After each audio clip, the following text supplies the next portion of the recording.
In the name of our loving and liberating and life-giving God, amen.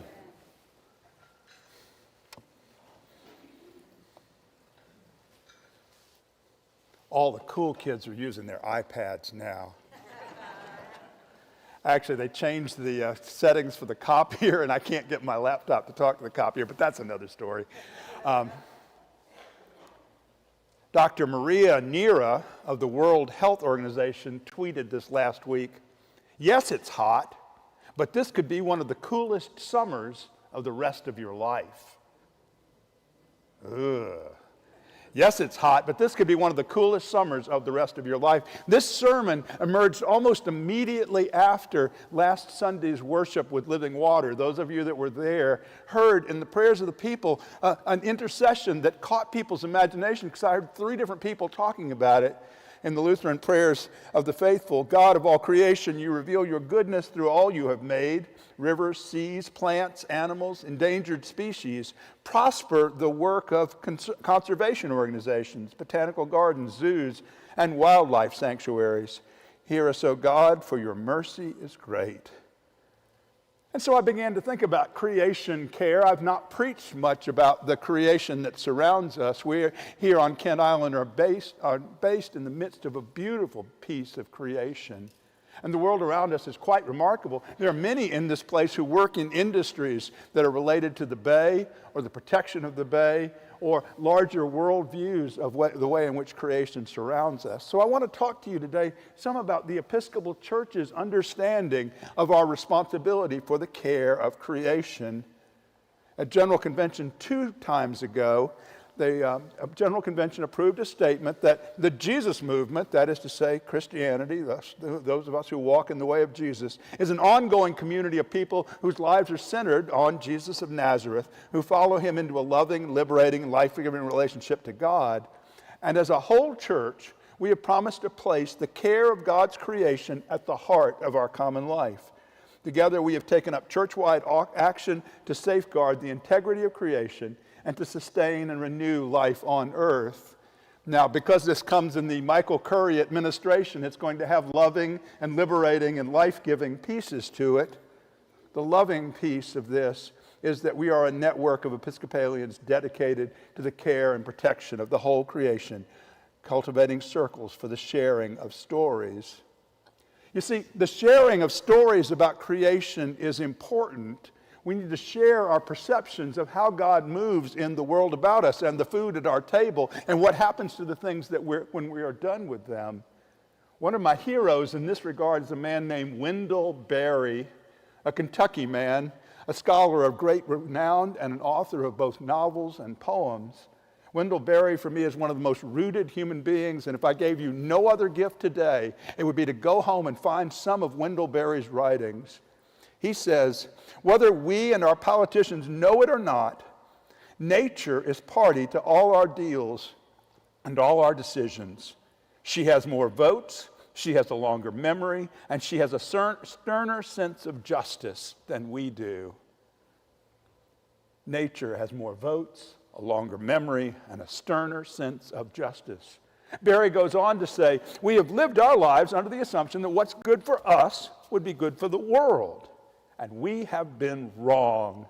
We must change our lives to live in the contrary assumption that what is good for the world will be good for us. And that requires that we make efforts to know the world and what is good for it.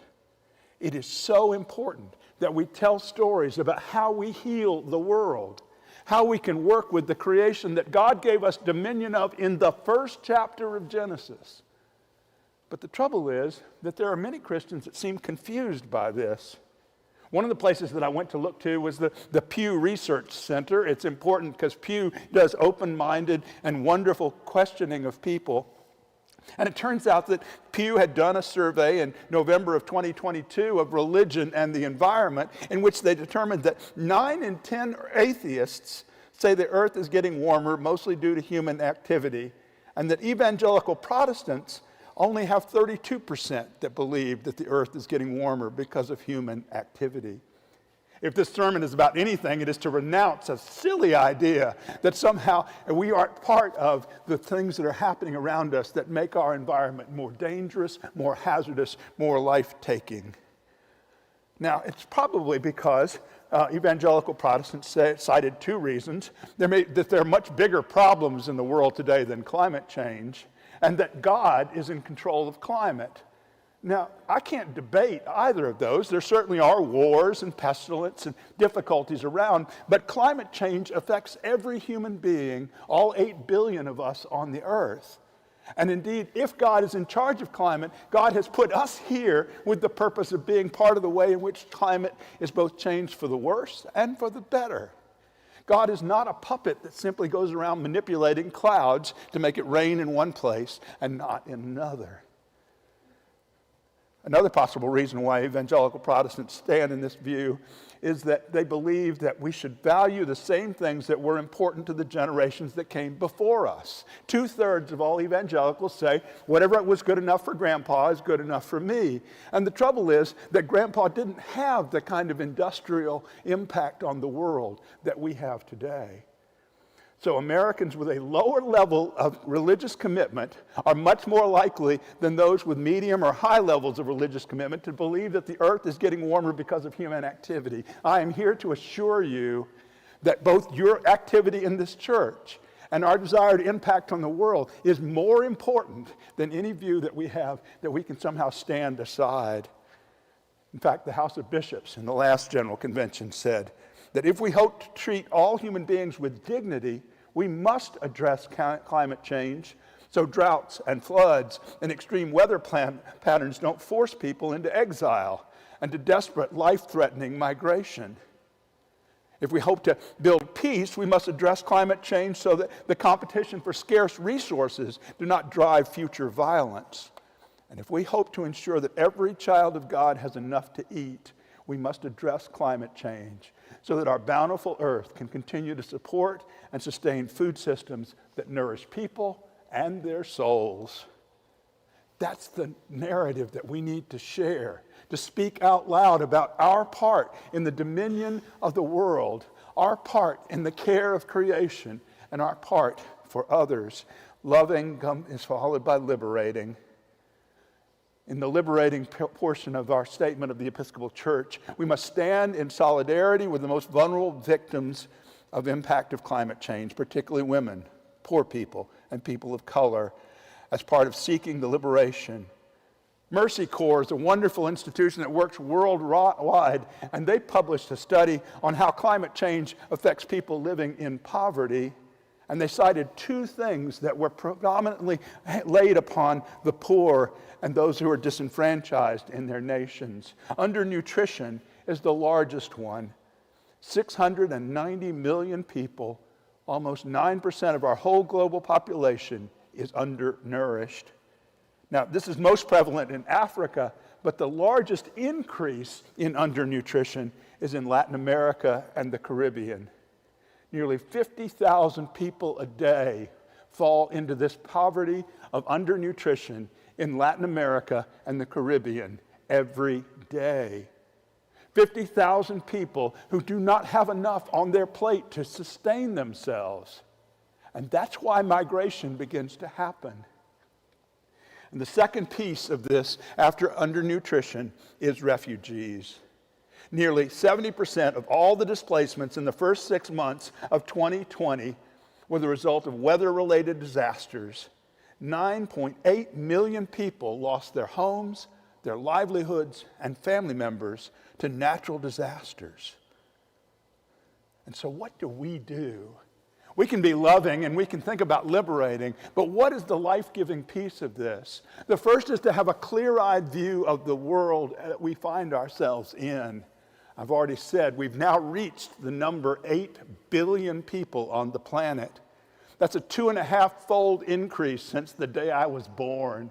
There were less than 3 billion people on the planet. I'm not responsible for all the ones that came along in that time period, but we've gone from less than 3 billion to 8 billion people in 60 years.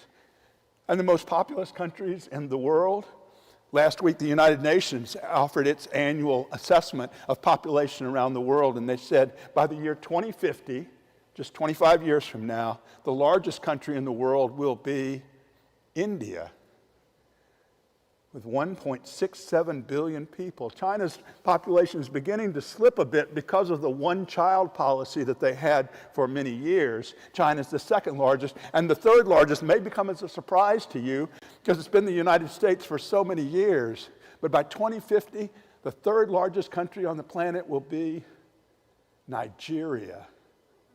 A nation the size of Texas will have more people living in it than the United States of America. And you can imagine that being under-resourced in a place like Nigeria would have amazing, awful, terrible effects on people.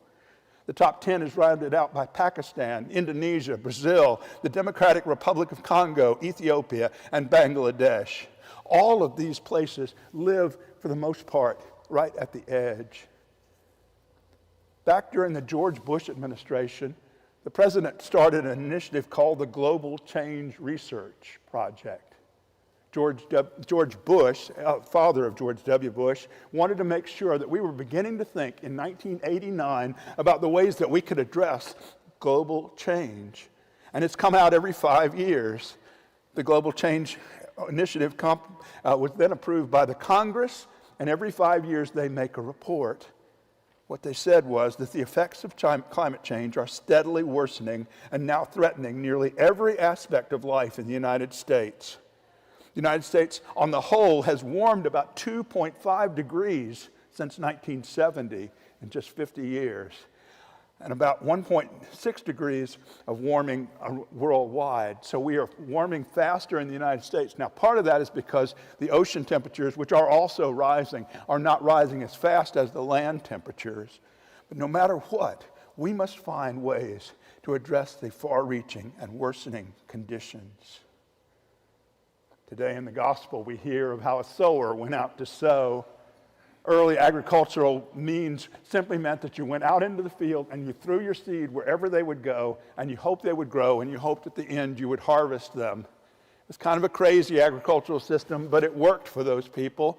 And those seeds that actually hit the good soil produced 100-fold or 60-fold or 30-fold. There was a possibility of great reward from the work that the sower did in fidelity. Perhaps you've heard the story of the young girl walking along the beach where thousands of starfish have been washed up during a terrible storm. When she comes to eat starfish, she would pick it up and throw it back in the ocean. People were watching and laughing. She'd been doing this for some time when a man approached her and said, "Little girl, why are you doing this? Look at this beach. You can't save all these starfish. You can't begin to make a difference." The girl, seemingly crushed, suddenly deflated, but after a few moments, she bent down, picked up another starfish, hurled it as far as she could into the ocean, and said to the man, "I made a difference for that one." My hope is that today you might be feeling empowered to reach down to the starfish on the beach. It may be in your recycling. It may be in the places you choose to drive or not to drive to. It may be in simple acts, or it may be rattling the forces of our legislatures, both in the state and in Congress, to say to them, we need to address climate change. I conclude with another quote from Wendell Berry, and I hope that you'll make Wendell one of your prophets for the last 100 years. So, friends, every day, do something that won't compute. Give your approval to all that you cannot understand. Ask questions that have no answers. Put your faith in the 2 inches of humus that will build under trees every 1,000 years. Laugh. Be joyful, though you have considered all the facts. Practice resurrection. Friends, I believe in all my heart and soul that God loved this world and made it in love. And I believe that God made us in love. And as we collaborate and look at our creation, look at this piece of property, look at your homes and the things that you do in your life, that we might well become agents that make a small change, a simple change, and a change that will allow the rest of the world to see that we stand in solidarity with our loving, liberating, and life-giving God. Amen.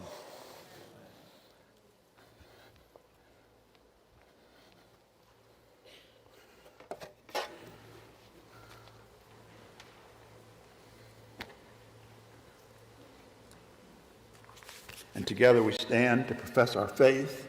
The words of the Nicene Creed are